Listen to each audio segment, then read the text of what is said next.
Hello, അപ്പോൾ നമ്മൾ ഇന്ന് വന്നിരിക്കുന്നത് മുട്ടയും സേമിയയും വെച്ചിട്ടുള്ളൊരു അടിപൊളി ഐറ്റമായിട്ടാണ്. അപ്പം നമുക്കിതെങ്ങനെ തയ്യാറാക്കുന്നത് കാണാം.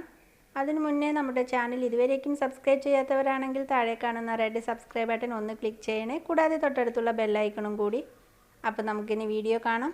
അപ്പോൾ ആദ്യം തന്നെ നമുക്കിതിന് വേണ്ടത് സേമിയയാണ്. ഞാനിപ്പോൾ 200 ഗ്രാം വറുക്കാത്ത സേമിയയാണ് എടുത്തിരിക്കുന്നത്. അപ്പോൾ അത് ഇതുപോലെ നമുക്കൊരു പാൻ ഒന്ന് ചൂടാക്കിയിട്ട് അതിലേക്ക് ഒരു 1/2 ടീസ്പൂൺ നെയ്യൊന്ന് ഒഴിച്ചു കൊടുക്കാം. അതിനുശേഷം നമുക്ക് ഈ സേമിയ ഇട്ടിട്ട് ലോ ഫ്ലെയിമിലിട്ടിട്ട് നമുക്കിതൊന്ന് വറുത്തെടുക്കണം.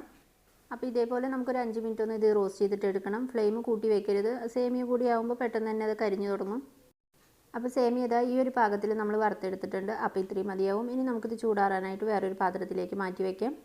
ഇനി അടുത്തായിട്ട് നമ്മളിതിലേക്ക് ചെയ്യുന്നത് ഒരു പാൻ ഒന്ന് ചൂടാക്കാം. പാൻ ചൂടായിട്ട് വരുമ്പോൾ നമുക്കതിലേക്ക് ഓയിൽ ഒഴിച്ച് കൊടുക്കണം. 1 ടീസ്പൂൺ ഓയിലൊന്ന് ഒഴിച്ച് കൊടുക്കാം. ഇനി നമുക്കിതിലേക്ക് ഒരു 3 മുട്ടയൊന്ന് പൊട്ടിച്ചൊഴിക്കണം. നമ്മളിപ്പോൾ 200 ഗ്രാം സേമിയാണ് എടുത്തിരിക്കുന്നത്. അതിലേക്ക് ഈ ഒരു 3 മുട്ട കറക്റ്റ് ആയിരിക്കും. ഇനി ഇതിലേക്ക് ഒരു 1/4 ടീസ്പൂൺ ഉപ്പൊന്ന് ഇട്ട് കൊടുക്കാം. ഇനി ഇതിലേക്ക് ഒരു 1/4 ടീസ്പൂണൊക്കെ കുറവ് മഞ്ഞൾപ്പൊടി, അപ്പോൾ അതുകൂടി ഇട്ട് കൊടുക്കാം. അടുത്തായിട്ട് നമുക്കിതിലേക്ക് എരിവിനായിട്ട് മുളക് പൊടിയാണ് ചേർത്ത് കൊടുക്കുന്നത്. ഒരു 1/2 ടീസ്പൂണോളം മുളക് പൊടി ഒന്ന് ഇട്ട് കൊടുക്കാം. ഇനി ഇതെല്ലാം കൂടി നന്നായിട്ടൊന്ന് മിക്സ് ചെയ്തെടുക്കാം. നമ്മൾ സാധാരണ മുട്ടയൊക്കെ പൊരിച്ചെടുക്കുന്ന അതേപോലെ മുട്ട ഇതേപോലെ ഒന്ന് പൊരിച്ചെടുത്തിട്ടുണ്ട്. അപ്പം ഇനി ഇത് വേറൊരു പാത്രത്തിലേക്കൊന്ന് മാറ്റി വയ്ക്കാം. അടുത്തായിട്ട് നമുക്കൊരു പാൻ ഒന്ന് ചൂടാക്കി എടുക്കണം. പാൻ നന്നായിട്ടൊന്ന് ചൂടായിട്ട് വരുമ്പോൾ നമുക്കൊരു 2 ടീസ്പൂൺ ഓയിലൊന്ന് ഒഴിച്ച് കൊടുക്കാം. ഓയിൽ ചൂടായി കഴിയുമ്പോൾ നമുക്ക് ഇതേപോലെ ഒരു കഷ്ണം പട്ട, പിന്നെ അതിലേക്ക് 2 ഗ്രാമ്പു ഒന്ന് ഇട്ട് കൊടുക്കാം. ഇനി ഇതൊന്ന് മൂത്തതിന് ശേഷം നമുക്കിതിലേക്ക് ഒരു പച്ചമുളക് ഇതുപോലെ ഒന്ന് കീറിയിട്ടിട്ട് കൊടുക്കാം. ഇനി ഇതിൻ്റെ കൂടെ നമുക്ക് ചെറുതായിട്ട് കട്ട് ചെയ്ത് വെച്ചിരിക്കുന്ന ഒരു സവാളയാണ്. അപ്പോൾ ഇതുകൂടി ഇട്ട് കൊടുക്കാം. ഇതിൻ്റെ കൂടെ നമുക്ക് സവാളയിലേക്ക് മാത്രമായിട്ട് നമുക്കൊരു 1/4 ടീസ്പൂണൊക്കെ കുറവ് ഉപ്പ്, അപ്പോൾ അതുകൂടി ഇട്ട് കൊടുക്കാം. അപ്പോൾ സവാള ഈ ഒരു പാകത്തിൽ നമുക്ക് വഴണ്ട് കിട്ടിയിട്ടുണ്ട്. അപ്പോൾ ഇനി ഇതിൻ്റെ കൂടെ നമുക്ക് 1 ടീസ്പൂൺ ഇഞ്ചി വെളുത്തുള്ളി ചതച്ചതാണ്. അപ്പോൾ ഇതുകൂടി ഇട്ട് കൊടുക്കാം. ഇനി ഇത് നന്നായിട്ട് നമുക്കൊന്ന് മൊരിയിച്ചെടുക്കണം. സവാള ഇപ്പോൾ നമ്മളിതാ ഇതേപോലെ ഒന്ന് വഴറ്റിയെടുത്തിട്ടുണ്ട്. ഇനി നമുക്ക് അടുത്തായിട്ട് ഇതിലേക്ക് ചെറുതായിട്ട് കട്ട് ചെയ്ത് വെച്ചിരിക്കുന്ന ഒരു തക്കാളിയാണ്. ഇതൊന്ന് ഇട്ട് കൊടുക്കാം. ഇതിൻ്റെ കൂടെ നമുക്ക് ഇതേപോലെ ഒന്ന് ഗ്രേറ്റ് ചെയ്ത് വെച്ചിരിക്കുന്ന ഒരു ക്യാരറ്റാണ്. അപ്പോൾ ഇതുകൂടി ഇട്ട് കൊടുക്കാം. അപ്പോൾ ഇനി ഈ തക്കാളി ക്യാരറ്റ് നന്നായിട്ടൊന്ന് വഴറ്റിയെടുക്കണം. അപ്പോൾ ഇത് നമുക്ക് പെട്ടെന്ന് തന്നെ കുക്കായിട്ട് കിട്ടിക്കോളും. അപ്പോൾ ഇതുപോലെ ഒന്ന് വഴറ്റിയെടുക്കാം.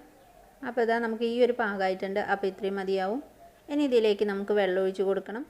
അപ്പോൾ ഒരു 3/4 ഗ്ലാസ് വെള്ളമാണ് ഇപ്പോൾ ഞാൻ ഒഴിച്ചു കൊടുക്കുന്നത്. ഇത് ചൂടുള്ള വെള്ളമാണ്. ഇനി നമുക്കിതിലേക്ക് ആവശ്യത്തിന് ഉപ്പ് കൂടി ചേർത്ത് കൊടുക്കണം. ഉപ്പിൻ്റെ അളവ് കൂടി പോകരുത്. അപ്പോൾ നമുക്കൊരു 1/4 ടീസ്പൂൺ ഉപ്പോളം മതിയാവും. അപ്പോൾ അതുകൂടി ചേർത്ത് കൊടുക്കാം. നമ്മൾ സവാള വഴറ്റുമ്പോൾ ഉപ്പ് ചേർത്തിട്ടുണ്ട്. അടുത്തായിട്ട് നമുക്കിതിലേക്ക് കുറച്ചൊന്ന് മല്ലിയില ഇതുപോലെ അരിഞ്ഞിട്ട് കൊടുക്കാം. അപ്പോൾ ഈ സമയം നമുക്കിതിൻ്റെ ഉപ്പൊക്കെ ഒന്ന് ടേസ്റ്റ് ചെയ്ത് നോക്കണം. ഇനി നമുക്കിതിലേക്ക് വറുത്ത് വെച്ചിരിക്കുന്ന സേമിയ ഇട്ട് കൊടുക്കാം.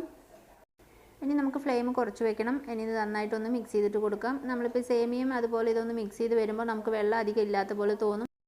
പക്ഷേ ഈ ഒരു വെള്ളം മതിയാവും. നമുക്ക് സേമിയ നന്നായിട്ട് കുക്കായിട്ട് കിട്ടും. അത് തന്നെ ഒട്ടും തന്നെ കട്ടയൊന്നും ഇല്ലാതെ തന്നെ. ഇനി ഇതൊന്ന് നന്നായിട്ട് കുക്കായിട്ട് കിട്ടാൻ നമുക്കൊന്ന് മൂടി വെച്ച് കൊടുക്കാം. ഒരു 5 മിനിറ്റ് നമുക്ക് മൂടി വെച്ചിട്ട് കുക്ക് ചെയ്യാം.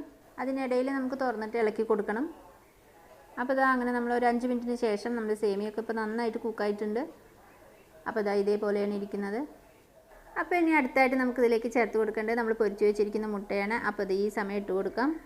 അതിന് ശേഷം നന്നായിട്ട് തന്നെ മിക്സ് ചെയ്ത് കൊടുക്കണം. മുട്ട എല്ലായിടത്തും വരത്തക്ക വിധത്തിൽ. അപ്പോൾ അങ്ങനെ നമ്മൾ സേമിയ വെച്ചിട്ട് സിമ്പിളായിട്ടൊരു ബിരിയാണി തയ്യാറാക്കിയിട്ടുണ്ട്. അപ്പോൾ എങ്ങനെയുണ്ട് ഈ റെസിപ്പി? എല്ലാവർക്കും ഇഷ്ടപ്പെട്ടു എന്ന് വിചാരിക്കുന്നു.